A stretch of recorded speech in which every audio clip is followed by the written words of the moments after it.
All right, 5.2a, we are going to continue with our relations and functions notes, but I wanted to do another absolute value inequality problem with you. So let's go ahead and do this one. So first of all, less than, if you remember our goal, G-O-A-L, and is for a less than symbol. So we have two options here, okay? One option is to simply write it like this. 2x minus 5, basically drop the absolute value bars. 2x minus 5 is less than 9. And drop the absolute value bars, 2x minus 5. Switch the sign because we're multiplying this by a negative 1. So we make it greater than a negative 9. Or the other way we can do this is just to write it as one string of inequalities. We put the smaller number on the left, our stuff in the absolute values in the middle, and then our bigger number on the right. And again, we can only do that when it's an and inequality, okay? Only when it's an and. We can't do that for ors, just for ands. All right, so how do we solve this now? How do we get the x by itself? Well, first we need to move the 5. So this is a negative 5. We're going to do the opposite and add 5 to all three parts. Now, if you want to do it like I have written in blue up here and do them separately, that's perfectly fine. You will still get the same answer. You'll just do it in a different method, and that's fine. Okay, this is okay to do it that way. So we're left with down here negative 9 plus 5 gives you negative 4. Bring down the well, first of all, bring down the is less than symbol. 2x. Negative 5 plus 5 right here. This negative 5 plus 5 is 0, so those cancel out. And 9 plus 5 gives you 14. The last step to get rid of this 2, we want it to be 1x, is to multiply, or this is being multiplied, so we're going to go ahead and divide. So we're going to divide everything by 2. Negative 4 divided by 2, 2 divided by 2, and 14 divided by 2. Negative 4 divided by 2 is negative 2. Is less than, 2 divided by 2 is 1. So there's a 1 here, we just don't write it. X is less than, 14 divided by 2 is 7. So when we graph this, we put the smaller number on the left, negative 2, bigger number on the right, positive 7. These are both strictly less than symbols, so they are open. We don't fill them in. And since it's an and inequality, we shade in between. So that is what your answer should look like. All right, now let's jump into some more of these. So yesterday, or on the previous 5.1 notes, we talked about patterns and sequences. Now we're going to be talking about relations and functions, okay? So first of all, anytime we have a set of ordered pairs, any ordered pairs, we mainly look at these as points, like our x and y points, but anytime you have a set of ordered pairs, this is a relation, okay? So a relation is a set of ordered pairs. Okay, now your ordered pairs in the most basic form, those are inputs and outputs. Okay, so let's think of some inputs and outputs that you're familiar with. So like for example, you know, on the side of your phone you have a button that controls your volume. You know, if you push up, it turns the volume up. So the input is pushing that button. The output is what happens. It turns the volume up. And vice versa, if you push the down button, it, you know, sends the volume down or turns the volume down. We can also think of like a car. Some of you will be starting to drive, or maybe you do drive already. If you think about when you're sitting in a car, if you push on the accelerator or the gas pedal, that's your input. The output is the car accelerates. If you push on the brake pedal, that's your input. The output is the car slows down. Your steering wheel, if you turn the steering wheel to the left, the car goes to the left. If you turn the steering wheel to the right, the car goes to the right. And we have all these inputs and outputs that we deal with every day. Like if you're playing a video game and you push the arrow to the right, that might make the person walk to the right. Or if you press X, it makes the person throw something. So there's all sorts of inputs and outputs that we deal with on a daily basis. We're talking about this in terms of functions and graphing eventually. So we're going to look at domain and range. Your domain is your input or your X values, and the range is your y values or your outputs. Okay, so these are all the same here. Let me use the same color to represent this. So your inputs, your domain, your x values, those are all the same thing. Your outputs, your range or your y values, those are all the same things. Okay, and you can see that written down here in, I have it written out for you there. So let's go ahead and look at an example.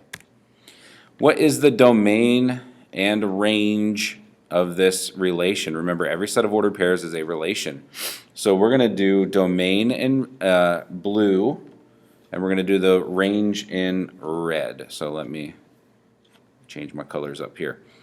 Now, when you do these, two things. When you do domain and range, first of all, you have to make sure they are in numerical order. So smallest number to biggest number, okay? Smallest number to biggest number. Also, same thing for range. Also, if you see a number repeated, we do not have to write the number twice.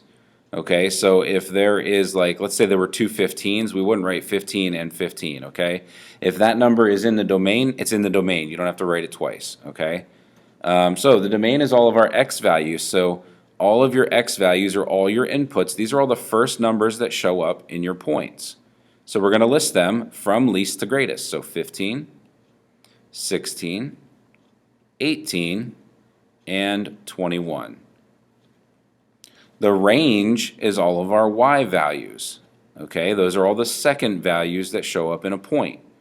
So the range, again, I will write them in order from least to greatest: 62, 65, 70, and 73. And again, if one of those values was repeated, we would not write it twice, we would just write it once.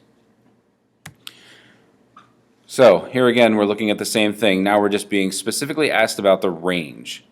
Okay, so let's read this so we can see what is the input and output. So the input are the laps that the students run. The output are the minutes. Okay, so our range is going to be 9, 14, 9, 15, and 8. But again, we do not have to write the repeated values. We just write them once. So in order from least to greatest, it would be 8, 9, 14, and 15. Okay, so 8, 9, 14, and 15. That answer is B. Now, let's get a little more specific here. So remember, every set of ordered pair is a relation, but a relation that pairs each domain with exactly one range is called a function. And this is what we will be dealing mostly with Algebra 1 and Algebra 2, and a little bit in Algebra 2, or maybe not. Mostly in Algebra 1 and Algebra 2, you deal with functions. Maybe in pre-calc or something, geometry a little bit, you might deal with some things that are not functions. But mainly, most of what we're going to deal with as far as graphing is concerned are functions, okay? So how do we know if a relation is a function? Well, we check that no domain values are repeated. Okay, now we can do that from a set of points, or we can analyze the graph, or we can look at a mapping diagram. These are all things that we're going to do today. Or tomorrow. I think the mapping diagram is in 5.2b actually. So, but we'll look at these first two. Domain values being repeated in a set, and then the graphs of the relations. All right, so let's go ahead and look at this.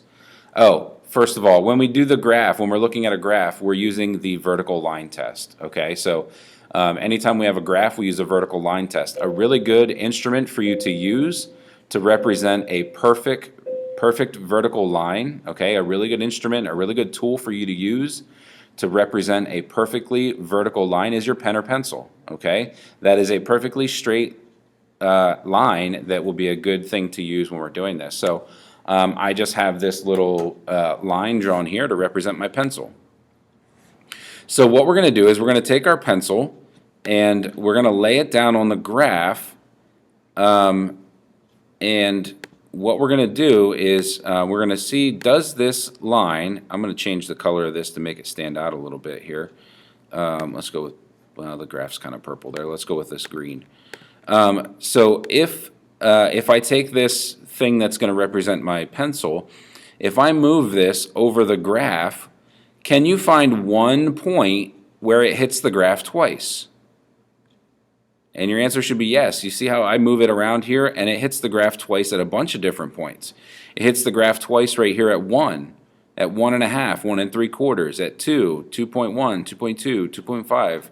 3, and so on. Okay, so if you can find a spot, just one spot, if you can find any place on this graph where it hits, a vertical line will hit twice, then this is not a function.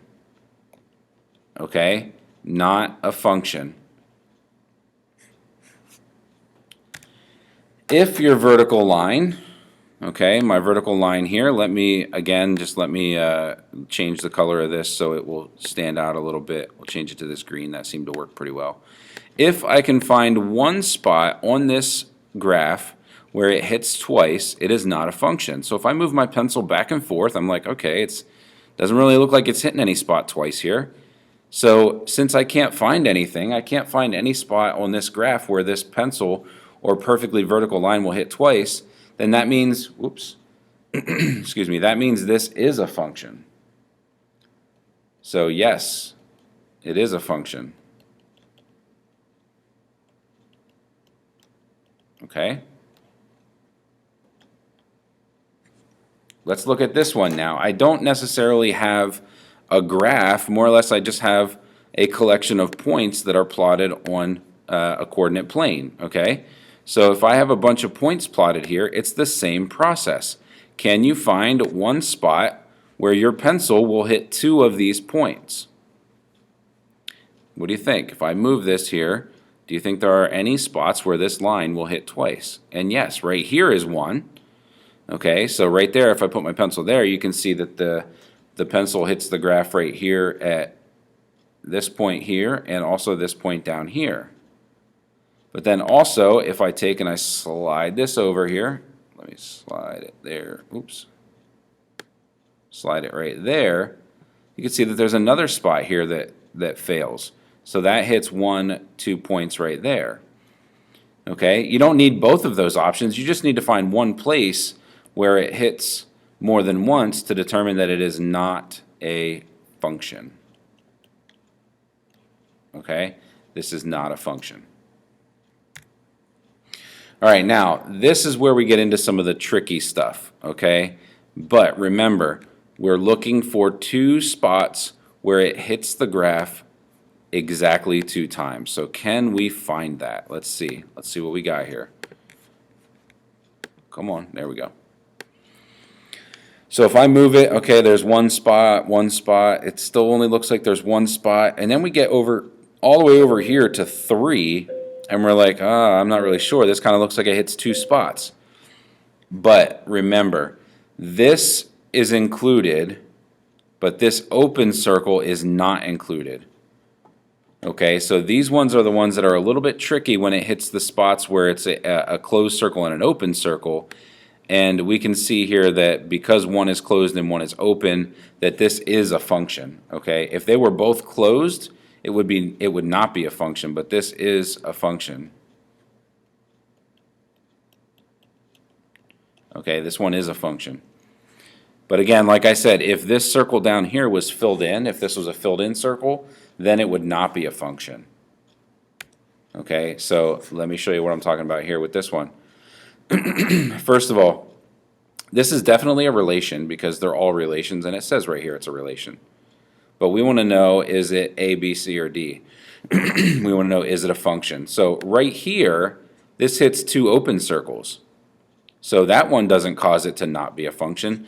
Because of these two here at 2, they both hit this value at 4 and 5, but they're both open, so that's okay. So does that mean it is a function? Well, no, because we didn't finish the problem here. If we move our line over here, look at what happens right here. If I put my line there at 4, this hits the graph right there and right there because those are both filled in circles. So this relation is not a function. So A is out and C is out. Now we got to look at B and D to determine why is it not a function. Okay, and the reason is because our domain, our x value of 4, has to go to one unique y value, and this one corresponds to more than one y value. Okay, it corresponds to a 3 and a 4. Okay, this one's talking about y values. Y values don't determine whether a function is not a relation. I'm sorry, a relation is not a function. To determine if a relation is not a function, that's based off of x values. Okay, so again, not a whole lot of math happening here. It's basically just being able to identify relations and functions and know how you can determine one or the other. Remember, everything is a relation, but not everything is a function, okay? So this is all we looked at today was just our graphs and stuff. On the 5.2b notes, we'll look at lists of points and we'll look at the mapping diagram. Yeah, like always, if you have any questions, if any of this was a little confusing to you, let me know and I will go over it further with you.